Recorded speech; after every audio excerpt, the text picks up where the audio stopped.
Some houses hold more than just memories.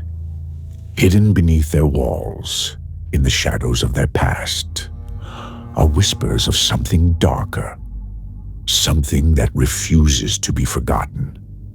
Few homes in history have been as infamous as the Arnold Estate in Harrisville, Rhode Island, better known today as the Conjuring House. Long before Hollywood brought its terrifying tale to the big screen, the real-life Perron family lived through a nightmare they could never escape.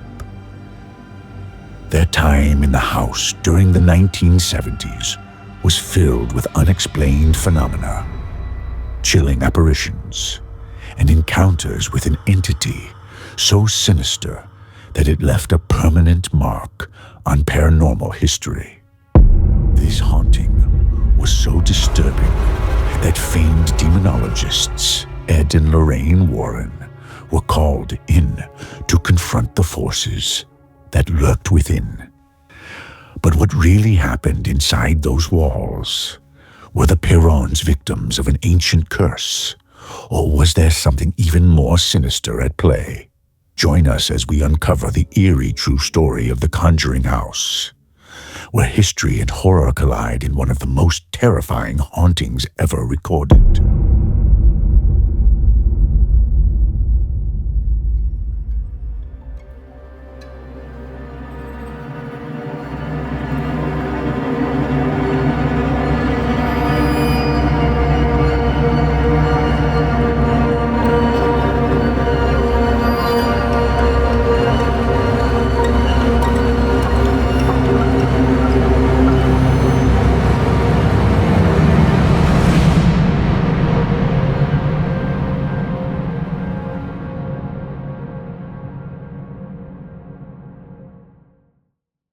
Welcome back to HaHaHaunted. I'm your host, Ryan, and I'm your other host, JP. And we're back with more paranormal shenanigans, this time in the form of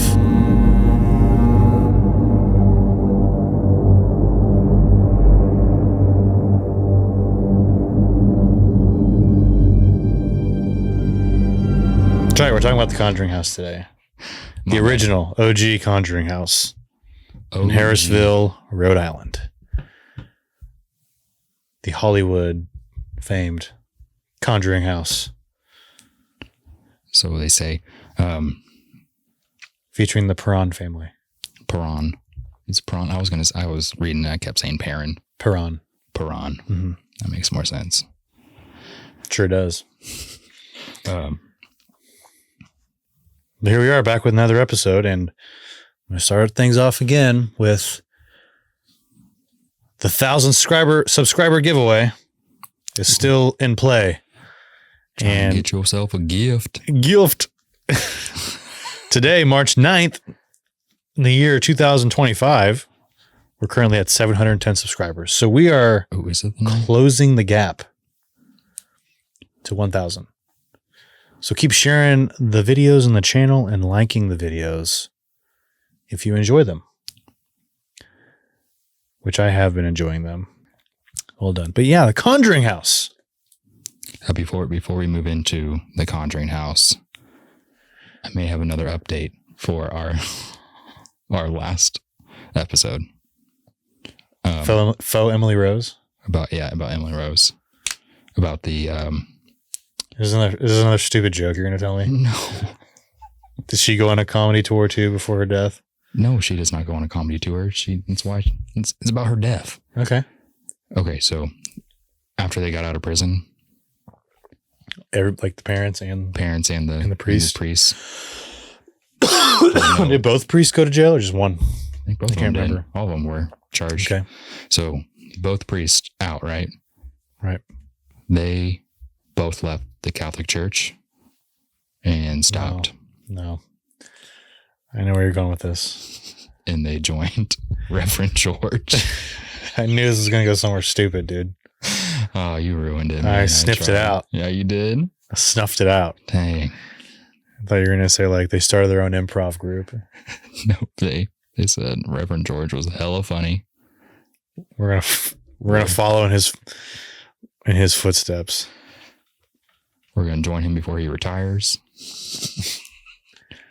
Boost There's his no ticket way. sales. He would have been dead. And we are still broke. He would have been dead. Surely not. 1912 is when this happened. The Villisca murders happened. Yeah.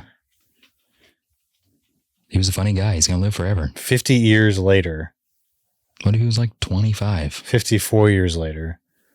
So he's like chilling at 80. No way. He was not. How old? 25? Dude, you know, I just make this shit up. I don't know. I know you do.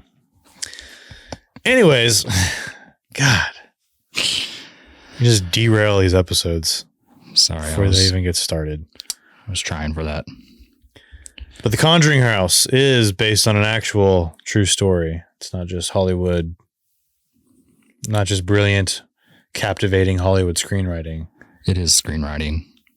Their screenwriting. It's okay. No, the Conjuring House is a real, like... Well, yeah, it's real, but I'm sure, you know, things are like fictionalized and exaggerated. Sure, they dramatize some stuff, but this has some like really eerie, creepy stuff. It does, with lots of evidence to back it up. The main culprit, Bathsheba Sherman, who is believed to have been practicing witchcraft. And murdered her child, right? Or sacrificed, no, she sacrificed a baby, or allegedly. Maybe, yeah. I think when I was trying to look some more stuff up, they were saying that, I can't think of her name already. You just said it. Bathsheba? Bathsheba was known historically to be in the area, like not at that time, but obviously whenever her time was. But they don't really know the full things, if she really did sacrifice a baby or not, or blah, blah. Yeah, I don't even know when that took place. Because like the haunting was like the 70s, 60s or 70s. You got a timeline there? I don't remember. But yeah, that sounds about right. Yeah, about 70s, because I think they left their house finally in the 80s. And it is also an interesting note is you can't visit the Conjuring House. You can't book tours or stay overnight. Too much media traffic on it? No, it's a licensing issue. Oh. So they can't. It's temporarily closed. Well, that's dumb. Yeah. It's not even like a cool reason. Just. It's not like too many people. Yeah. Too many people like were killing them, like offing themselves or something. It was like, yeah, there's an issue with the licensing of like, I guess for booking tours and stuff. Because I imagine somebody holds a deed to that house. So yeah.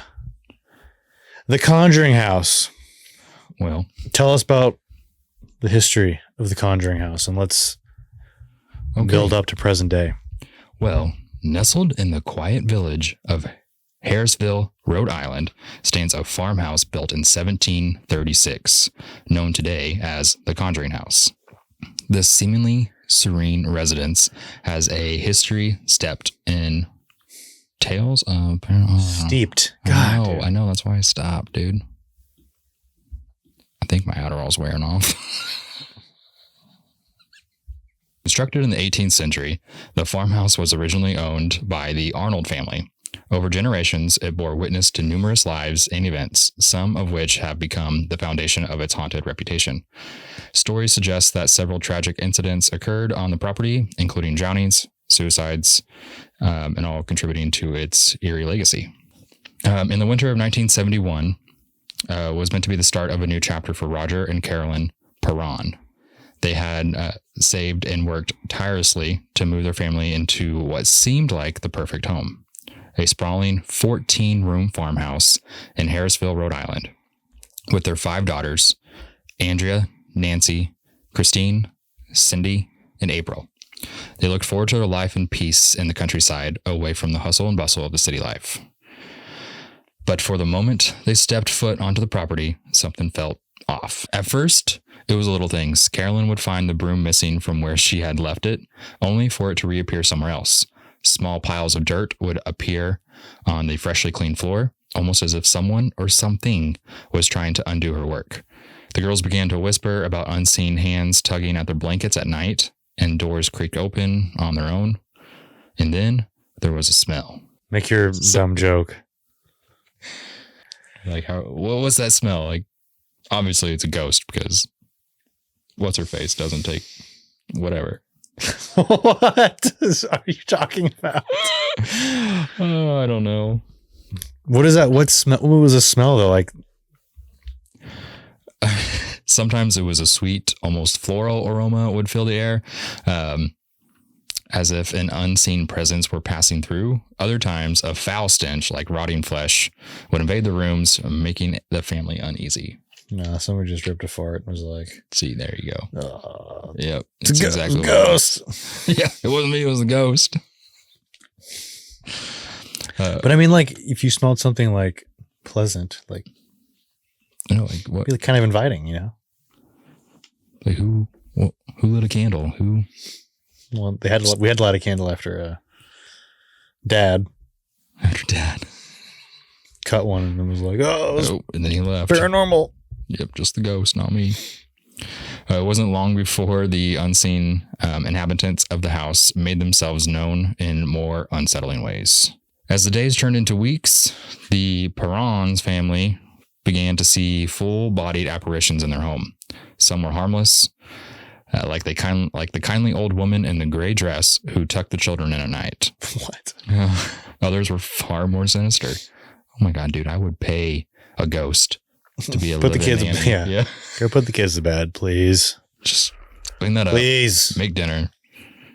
The most terrifying presence, according to the Perron family, was that of Bathsheba Sherman, a woman who had lived on the land in the 1800s. Local legends claimed that Bathsheba had been a witch, a woman who sacrificed an infant to the devil, and was cursed to roam the property for eternity.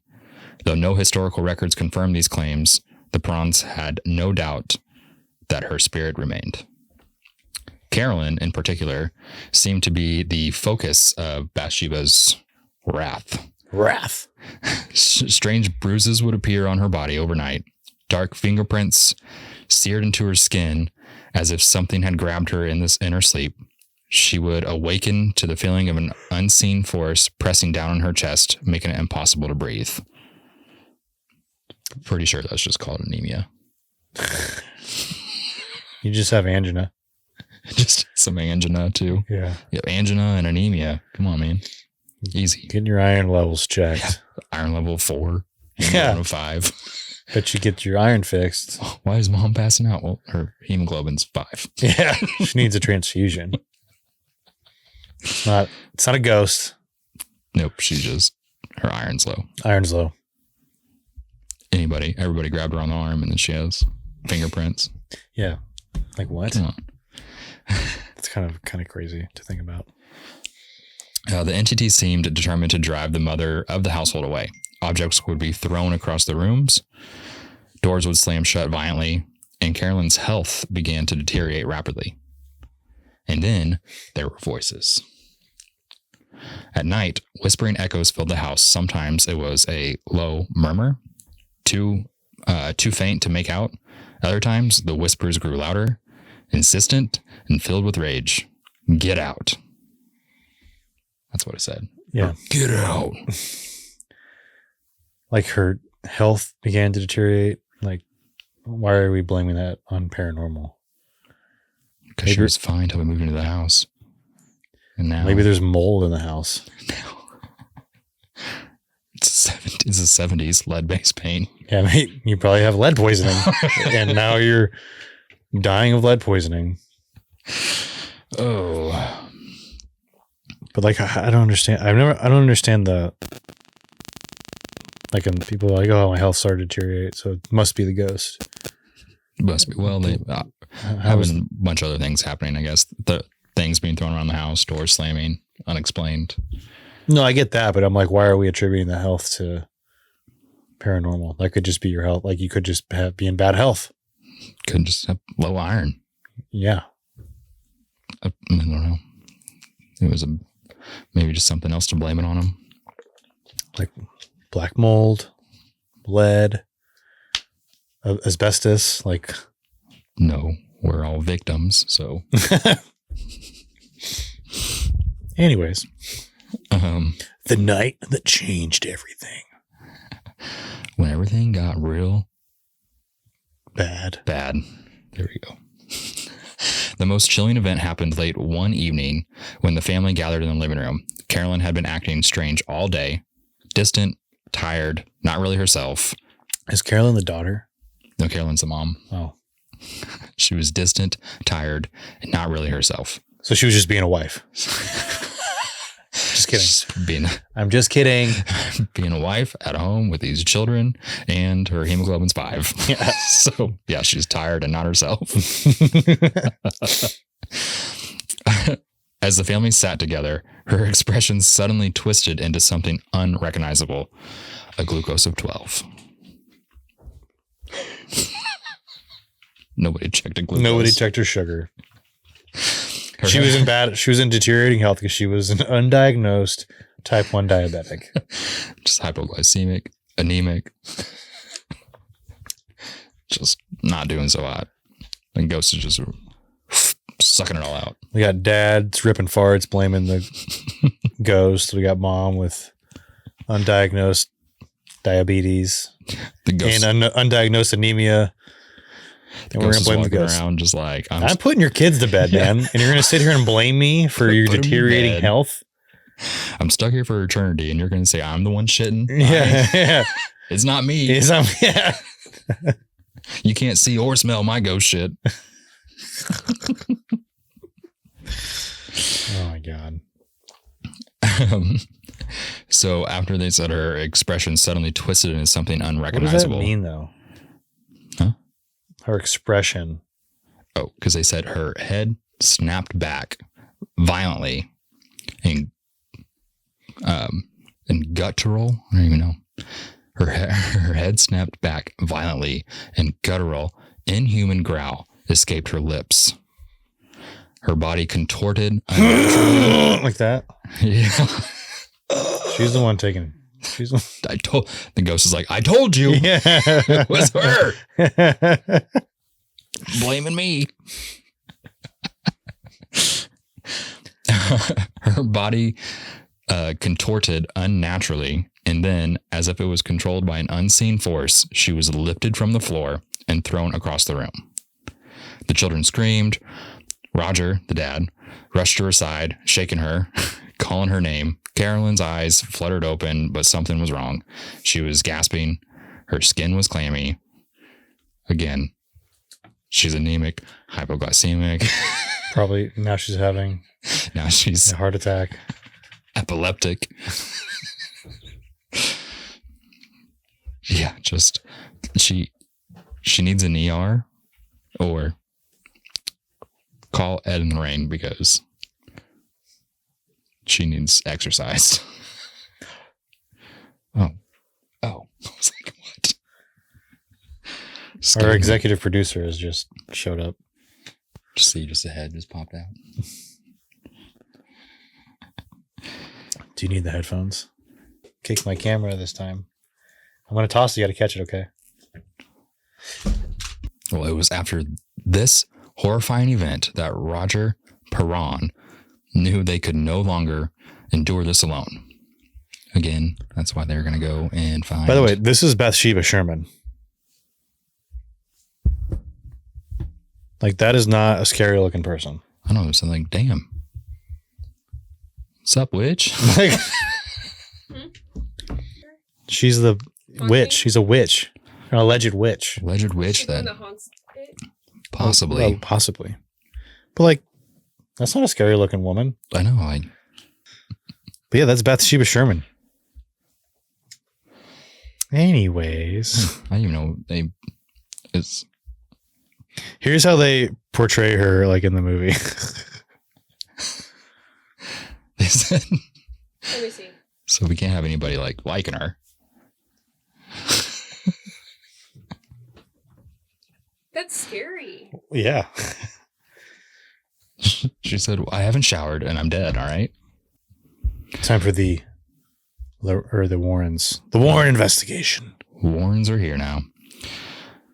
Desperate for answers, the Perrons reached out to paranormal investigators Ed and Lorraine Warren. The Warrens had built their reputation investigating the Amityville haunting and other cases of supernatural disturbances, and they wasted no time in arriving at the Harrisville farmhouse. Lorraine, a clairvoyant, immediately sensed a dark presence lingering in the home. She claimed to see the spirit of Bathsheba watching Carolyn as if staking her claim over the house.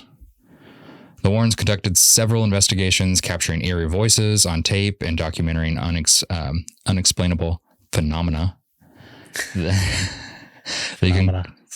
Damn word. They concluded that the spirit of Bathsheba had latched onto Carolyn, determined to either possess her or drive her to her death. In an effort to expel the entity, the Warrens performed a seance, not an exorcism, a seance, hoping to communicate with the spirits. Well, they hadn't contacted their local bishop. Nope.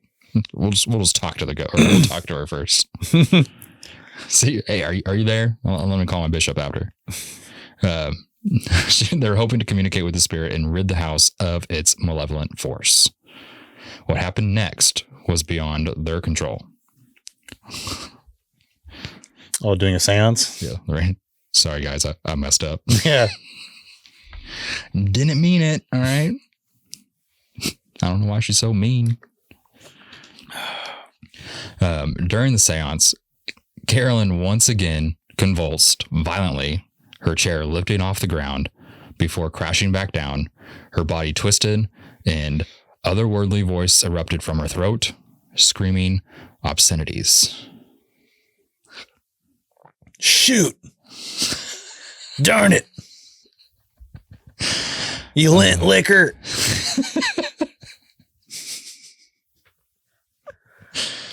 This is a crud. This is a weird demon.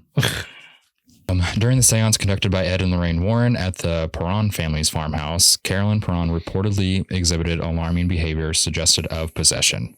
According to her daughter, Andrea Perron, Carolyn spoke in an unrecognizable language and voice, and her chair levitated before she was thrown across the room. However, specific quotes of what Carolyn said during the seance are not documented in available sources. Andrea Perron's accounts focus more on the overall experience and the impact it had on the family rather than providing verbatim statements from the seance. Roger Perron had seen enough. He demanded the seance end immediately, and he ordered the Warrens to leave. And unlike the movie, they were not invited back. Really? That was the end of their... That was it. They were gone. Though the Warrens had meant to help, the experience had only escalated the activity. So they literally came in and just made it worse. Kind of like we did. Yeah, exactly. At Jeff's. At Jeff's shop. The Perrons continued to endure the hauntings for several more years. See, though they learned to coexist with some of the less harmful spirits. I'm guessing, I'm sure they were like, everybody needs to leave except for the old lady putting my kids in the gray bed. dress, because she's the only one doing a damn thing around here. The one that she smells, but she takes care of the kids. So the trade-off. We a little better. We keep trying to spray her, shower her, and just goes right through her. Try to spray her with that floral scent. Like, that ghost smelled like laundry. You just smell like ass. Oh my God. It wasn't until 1980 that the family was finally able to move out. So Andrea, one of the kids, actually wrote a book afterwards. She wrote volumes 1 through 3 titled House of Darkness, House of Light. And we'll get into that here in a minute. The seance conducted by Ed and Lorraine Warren and the Perron family was one of the most terrifying events witnessed by the family. However, what really happened after the seance is subject to debate, with different in perspectives from the family members and paranormal researchers. So, what happened during the seance? According to Andrea, through her books, according to Andrea, who was 15 years old at the time, she secretly watched the seance unfold. She described her mother, Carolyn, as going into an altered state, speaking in an unfamiliar voice, and contorting in unnatural ways. Andrea claims that Carolyn's chair levitated, and then she was thrown across the room, hitting the floor violently. After this moment, Carolyn appeared to be unconscious for a period of time. Ed and Lorraine Warren, particularly Lorraine, insisted that the demonic presence was attached to Carolyn and had been oppressing her for some time. However, they never performed an exorcism, only the seance to communicate with the spirits, which, according to Perron, sounds right, made things just worse. So was Carolyn actually possessed, or was it just trying to possess her? Is there like a period in between? A process? Possession processing? Semi-possessed? Andrea has never outright stated that her mother was fully possessed in the sense that demonic possession, but she has said that the seance brought out a force that overtook her mother's body. Her father, Roger, was horrified by what he saw. According to Andrea, he believed that the Warrens had put Carolyn in very serious danger, and he kicked them out of the house immediately. After the seance, Carolyn was in a weakened state for some time, but she did not show further signs of possession. However, her mental and physical health declined significantly over the years. She was fatigued, withdrawn, and physically ill, in which some in the family attributed to the spirits still tormenting her. Or she's still. Or we never fixed her low blood sugar. Yeah. She just doesn't eat. It turns out she has dementia. Forgot to get a CT. Yep. So did they Donepezil, maybe? Give it a try. Throw something in there. I don't know. Let's try a transfusion. Transfusion or exorcism? Exorcism. That'll do it. It's like that won't worsen her dementia. It's like bloodletting. And when did these events happen? She was sundowning. Is that what you're telling me? I thought you meant the year. Yeah, it was always like 7 or 8 p.m. Yeah, damn. Maybe it was dementia. Yelling obscenities. Every time I go into a nursing home, I see them levitating. So sounds about right. Did you smell like a UTI? Yeah. That's what that smell was.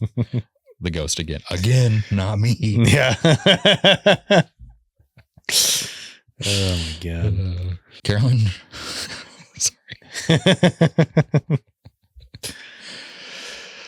So did they ever get rid of the haunting while they were there? Apparently not, because after the seance, the paranormal activity continued in the house, but did not escalate beyond what had already been happening. Since no official exorcism was performed, some speculate that whatever spirit was attached to Carolyn remained, but in a less aggressive way. The Perron family stayed in the house until 1980 because of financial constrictions. Constraints. And I knew you were going to say that. How'd you see that from over there? Because that doesn't make sense.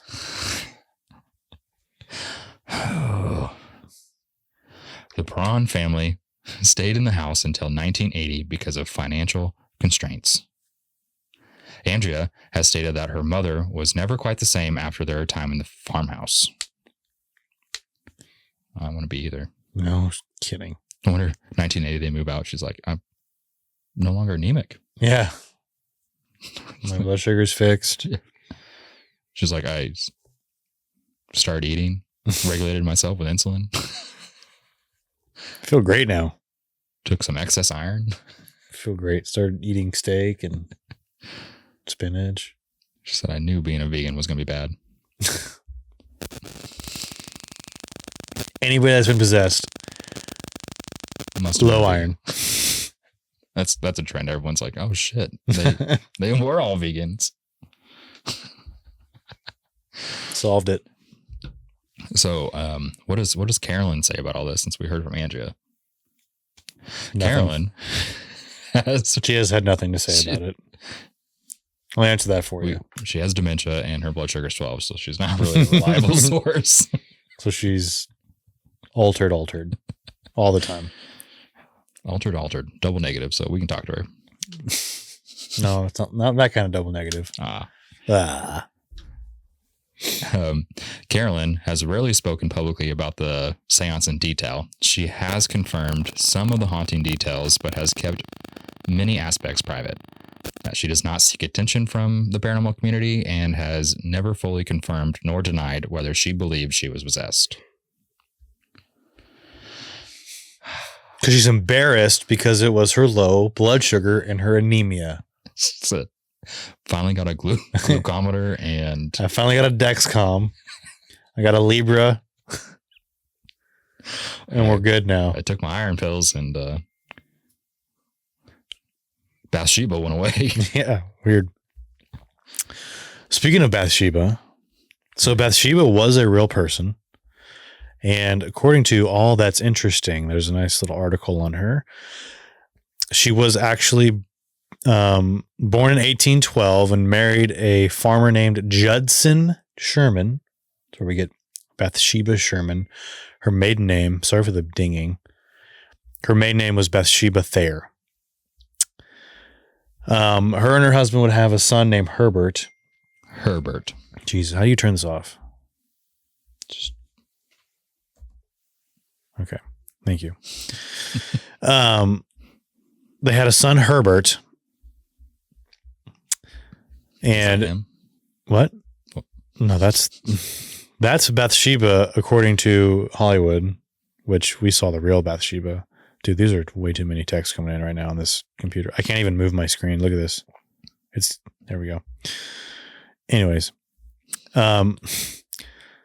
legends say that she was found sacrificing her son with a sewing needle and that she cursed the land and would haunt anybody that would settle on the land. And it was said that after she sacrificed her son, and it's kind of the famous poster, you know, how it's got the tree and the noose. Oh, yeah. It says that she went and hanged herself. Sure. I don't know if it's hung or hanged. We'll go hanged. And she hanged herself and cursed the land. So yeah, she was a real person though. So this isn't like made up. And that's the local legends about her. And to corroborate what you said, Andrea Perron chronicled her traumatizing childhood in the House of Darkness, House of Light.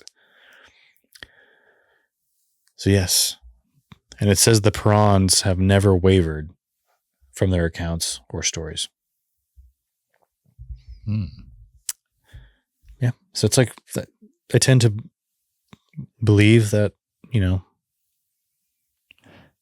they experienced some disturbing forces there, but I said, we had a ghost nanny and that ugly Bathsheba, according to Hollywood.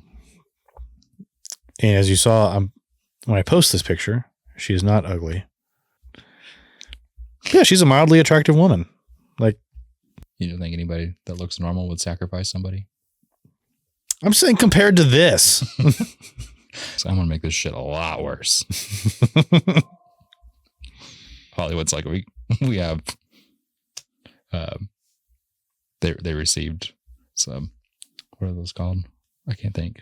They received papers from the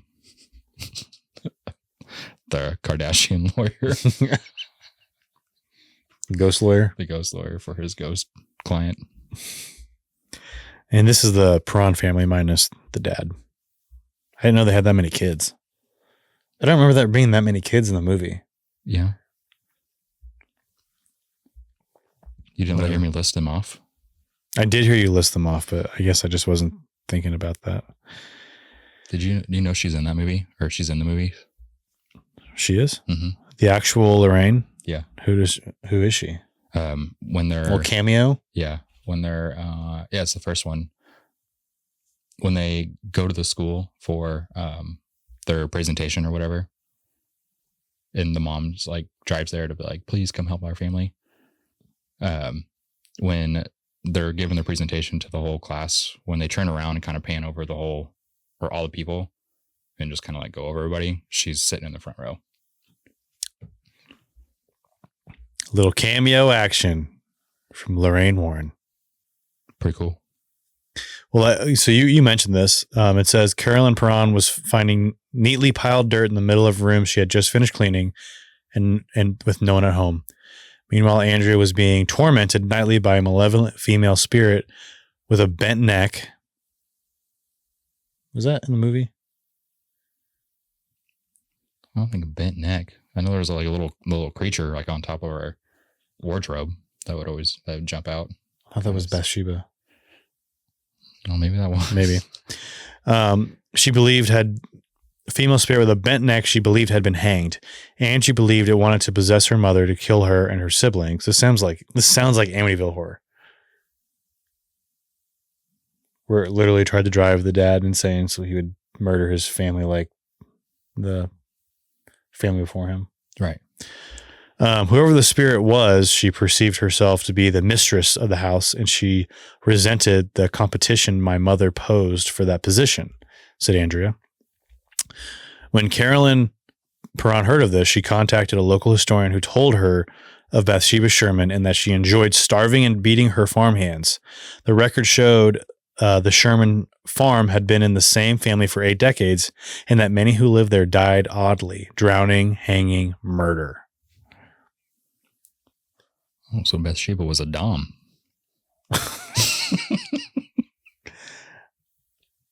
I don't think that's what that's saying. Oh, that's my take from it. Sure it is. Anyways, let's get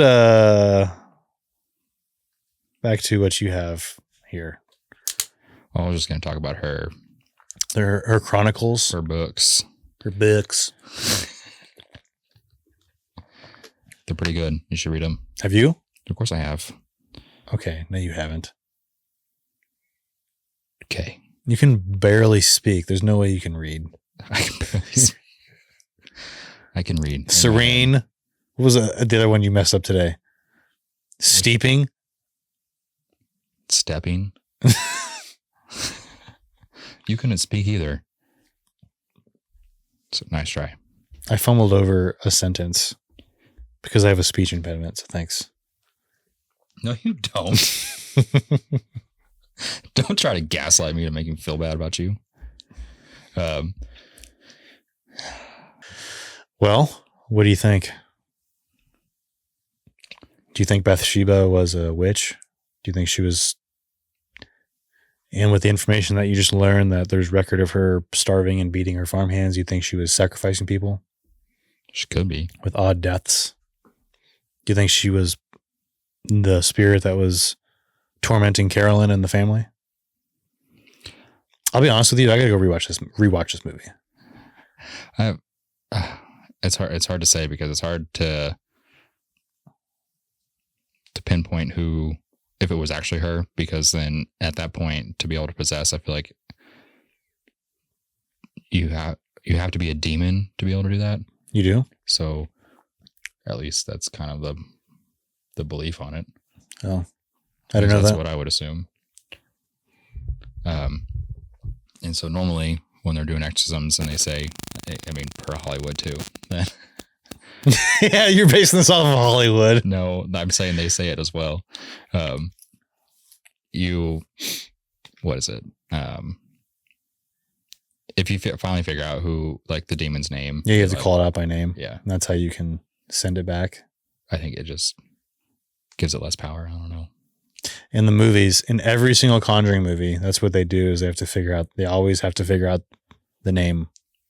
And then once they figure out the name, they're able to like tame it. Like, I'm going to tell on you. And direct it what to do. Yeah. So, yeah. Well, I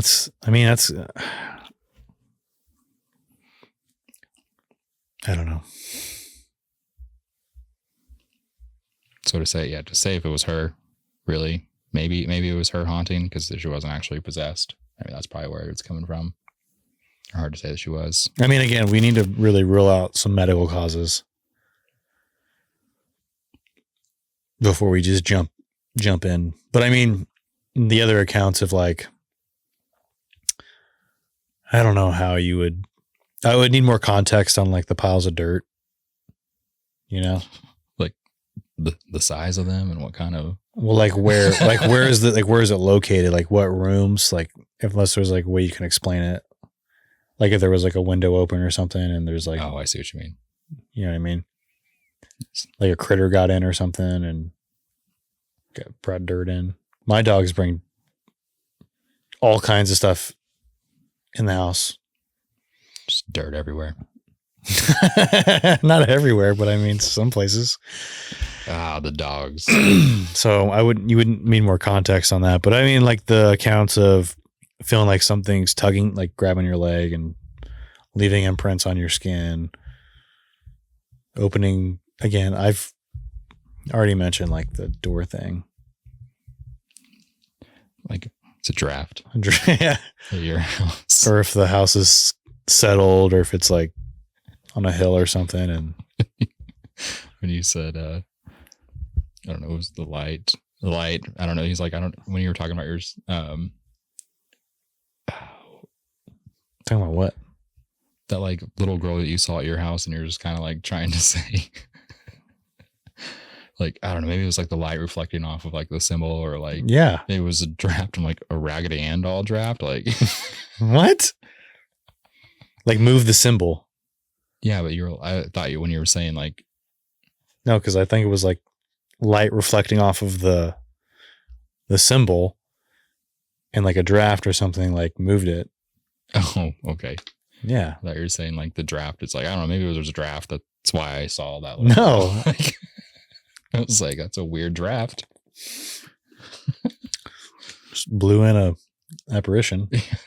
Just a little Raggedy Ann doll. No, that's flying not what away. I'm saying at all. But I mean, I can't imagine like if everybody in the family can corroborate, like they saw their mom levitate, fly across the room on not one, but two occasions. Yeah, too, because I think, once in the kitchen the first time, that's when they were finally like, let's get. And then we talked about like when people sustain like a head injury and they can speak like a different language. Yeah. Was she speaking weird before or after she fell? Yeah. Like was she speaking a language you'd never heard before after she was thrown across the room and smoked her dome on the oven or something? Depends on what the language was. Was it gibberish or was it actual Or was she speaking words? like Mandarin or something? Because if Right. it's like Mandarin, it's like, okay, like that's not scary. That's like, Impressive. yeah, it's like we need to get you a CT scan. But like if she's speaking like Latin or like you said, like a dead language like Sumerian, which I don't think Sumerian's like an evil language, but Just one that's nobody really knows. yeah. Not a common one that you'd be like, oh, maybe she took French. Like, Maybe she took French in high school and she just remembers it. and just now it's at the forefront of her language part of her brain. But it's only like, she can only say like, hi, how are you? And like some colors and some basic, like, what is your name? Like, Why does she keep saying blue in French? yeah. Baloo. So all she says is wee wee. Like, I don't really believe she can speak French.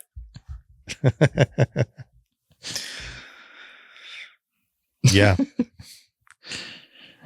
Well, I guess that's it for the episode then, huh? Well, I think it's a cool story. It is a really cool story. It's creepy. I mean, the witch thing creeps me out. That maybe the demonic presence was lingering there because she did perform sacrifices or seances or built an altar maybe, or whatever you do to pray for to the devil as a witch. And she, it's like when people say don't bring a Ouija board. You might stir some things up. Yeah. Inviting. She just kind of invited it in, and everybody that comes just has to wreak the havoc of it. Has to deal with it. Yeah. We have to be a victim of other people's actions. She's like, I kept trying to conjure the maid. Yeah. And the nanny. Got him. They're both here, but you do have a maid. Yeah. Sorry about him, but like maybe those, like the nice spirits were the farmhands. You know, like people that worked. Maybe she tortured and sacrificed them if she did. And those spirits are trying to like continue working or something. I don't know. They're died and stuck there, man. That whole theory. Yeah. The rest stop. I told you I'm stuck here to take care of kids for the rest of my life. So be like, lady, it's better than the gas station. And maybe the foul stench was her changing diapers or something. And it's just rot. Like, so I'm just working. Let's wrap it up. Final thoughts, comments. Wrap it up. Well, episode 6. Like I said, we're bringing you episodes weekly, and stay tuned for more investigations and more paranormal stories. If you have a paranormal story of your own, please email us at real.hahahaunted@gmail.com, and we will read it live on air. We've already had one that we read. Yeah, Sarah Dub. We need to have another. We need to have like a mini episode of other entries we've gotten. Yeah, we do. But yeah, stay tuned for more updates on investigations. We're starting to kind of narrow in. And follow us on YouTube. Like, subscribe, and get yourself a gift. Get yourself a gift. We're still doing 1,000 subscriber giveaway. Once we hit 1,000 subscribers, we're 290 away presently. Maybe we'll be closer to that when you actually see this episode. Maybe. Last episode did pretty well. Yeah. With some help. All right. Well, say your stupid tagline. We'll wrap it up. And wrap it up. Stay spooky, my fellow haunties. We're out. Deuces.